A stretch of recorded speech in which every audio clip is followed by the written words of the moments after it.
Oh, hello. This is Holden Catfield, and I'm Ms. Young, and we're here tonight to tell you about close reading and annotation.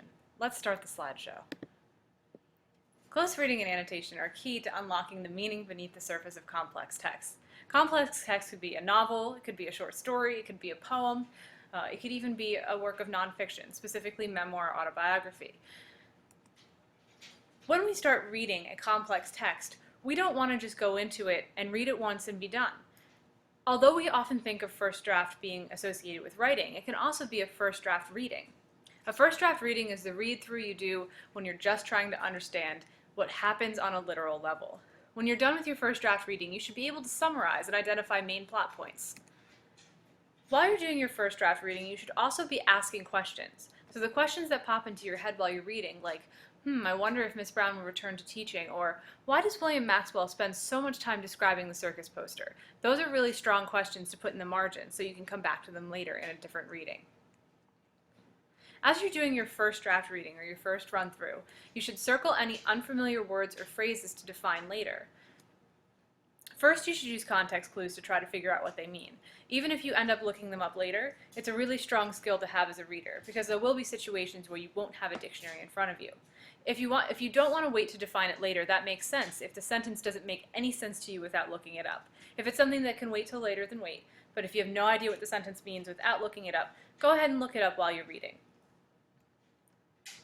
Once you've looked up the definition, make it as short as possible, but write the definition in the margins.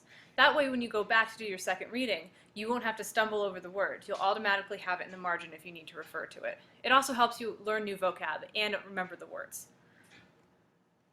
So here are some tips for comprehension through close reading and annotation.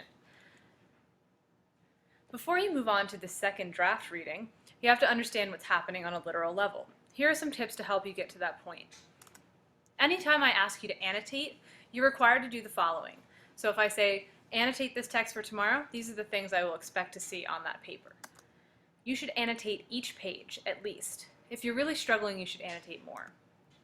Have a computer or a smartphone, or a dictionary, but that's a lot more work, and it's so 1900s, while you read, so you can look up unfamiliar words or phrases.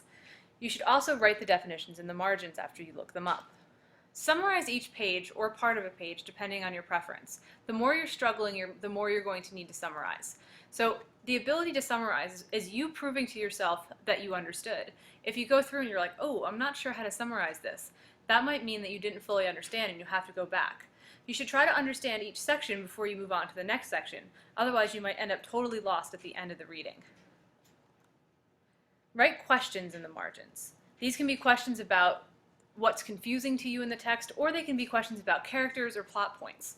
Try to answer your questions on your subsequent readings, so your second or third read through, you can answer those questions. Anticipate what will happen next and write predictions. So if you have a guess, if you see some foreshadowing, which we'll talk about more in depth later, but you have some foreshadowing, go ahead and predict what's going to happen. That's a really strong skill of a good reader. Reread after you've annotated. The first time through, you're going to do your basic stuff. You're going to do your summary, you're going to do your definitions. When we want to get back in and get those deeper readings, when we get to our second draft, that's when we're going to do the rereading.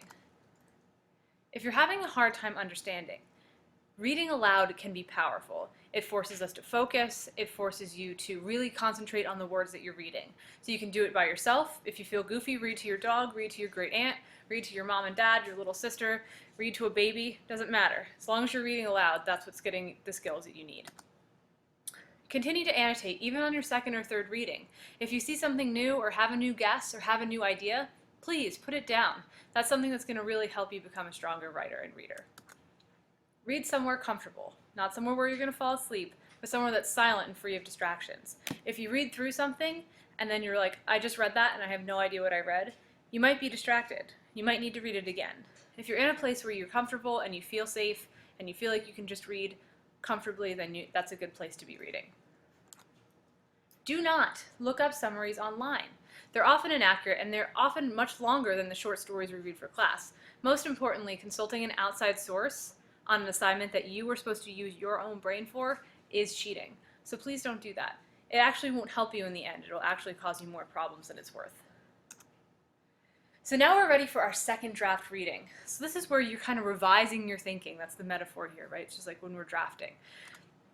In your second draft reading, the first thing you should try to do is answer the questions posed in your first draft. Try to decipher why the author made the choices he or she made when they were writing. Think about the purpose. Why did the author write this text? What inspired them to do so? What were they trying to tell the world? Use evidence from the text to try to think of potential themes. We'll talk more about theme in the future, but what is the main purpose, the main message that this author wants us to take away? The first draft reading gives you what the text is about. The second draft reading is what the text is really about. So if we have a really simple story that seems like there's not a whole lot going on, there's a lot going on beneath the surface, and that second draft is going to reveal what's going on beneath the surface of the text.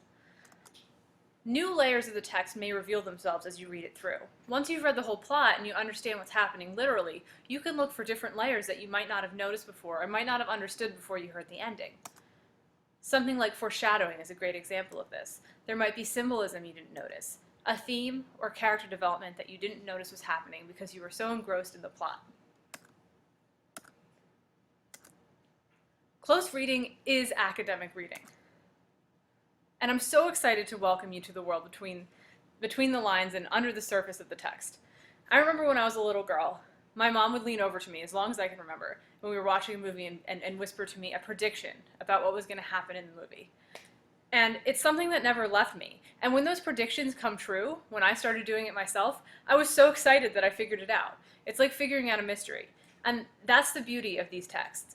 And to have full comprehension of these texts, you're going to be required to do that, to do well on writing tasks, on class discussions, and on objective assignments like multiple choice questions. If you don't understand what you've read on a literal level, use the reading and annotation strategies we've provided here. There is no excuse to come into class and say, I just didn't understand it. I read it, but I didn't get it. You are responsible for your own comprehension, and there's so much to learn and to gain through these readings. So I'm really excited to welcome you into this world. Thank you so much for listening.